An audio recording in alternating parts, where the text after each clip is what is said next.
As a result of the conflict between Hamas and Israel, a cyber war has begun in the Middle East. Over the past week, hacktivist groups around the world have taken sides and launched a whole array of operations.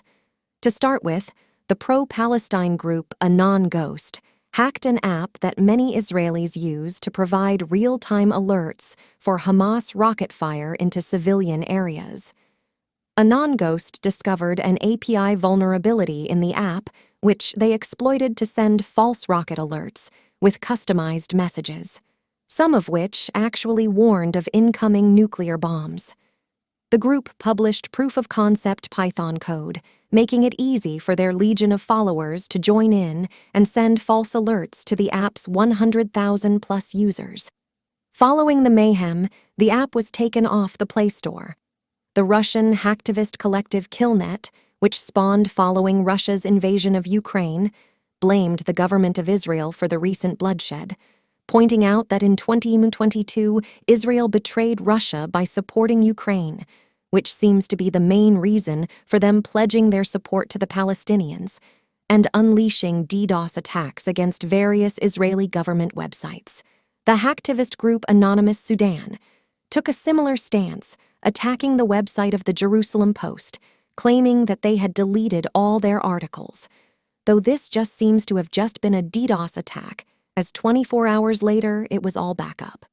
However, in a potentially much more dangerous operation, Anonymous Sudan teamed up with a group called SIGSEC to launch attacks on Israeli industrial control systems.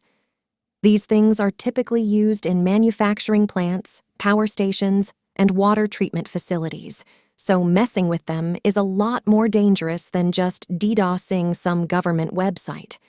In particular, Anonymous Sudan claims to have targeted GPS systems, building automation and control networks, which governs things like air conditioning, lighting, and access to electronic door locks. And they targeted Modbus industrial control systems, which are often used to monitor sensors in factories and control equipment. However, it's unclear to what extent these attacks were successful, if at all, and what kind of facilities were even targeted. In other news, a newly spawned group, Cyber Avengers, claims to have hacked Israel's second-largest power station, Dorad. They released a bunch of internal documents, including schematics, but there's no indication that they have the ability to mess with the power station's operation.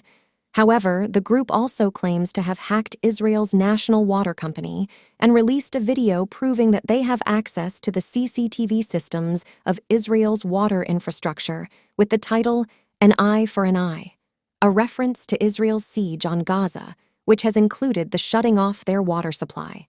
The video ends with the words, "The worst is yet to come." Now, in normal times, a hack of CCTV systems isn't a big deal, but in the context of a war, CCTV access would obviously be incredibly useful to an adversary if they were planning on attacking the facility. Whilst most of the hacktivist groups involved in the conflict have taken the Palestinian side, some have sided with the Israelis. The Indian Cyber Force is one of those. These guys recently made headlines for DDoSing Canadian military websites following the fallout between Canada and India over the alleged assassination of a political dissident on Canadian soil. But the Indian Cyber Force has since pivoted to supporting Israel and claims to have DDoSed the official Hamas website, as well as several other Palestinian government services. A different hacktivist group, going by ThreatSec, attacked a Palestinian ISP, claiming to have shut down literally every server owned by AlphaNet, one of the biggest ISPs in the Gaza Strip. This was quite a surprise because the group has previously allied themselves with hacktivists known to be anti-Israel and pro-Palestine. And so, ThreatSec received quite a from their followers, forcing them to clarify their position, saying they actually dislike both parties in the war, so as a result, they're now targeting both Gaza and Israel. Just a few days before the conflict in the Middle East kicked off, the Red Cross published 8 rules for civilian hackers during war. This was a kind of open letter to hacktivists worldwide, an attempt to bridge the divide between hacktivists on all sides and set down some basic ground rules that hopefully everyone could agree on. And spoiler alert, this didn't get a good reaction. But before we get to that, the 8 rules were pretty much as you'd expect. In a nutshell, they prohibit directly targeting civilian or humanitarian systems, or conducting attacks which might have an impact on those systems. But the Red Cross quickly found out that hacktivists don't like being told what to do. Anonymous Sudan said the new rules were not viable and that breaking them for the group's cause is unavoidable. And a pro-Ukrainian group, Hydro's response was to hack the Red Cross itself, defacing the website of the Russian branch, claiming that the Red Cross doesn't follow their own rules. This seems to be in reference to the Red Cross's apparent involvement in the controversial transfer of Ukrainian children to Belarus. However, the only hacktivist group I could find which publicly welcomed the rules was the IT Army of Ukraine. So that's what's been going on in the hacktivist world so far.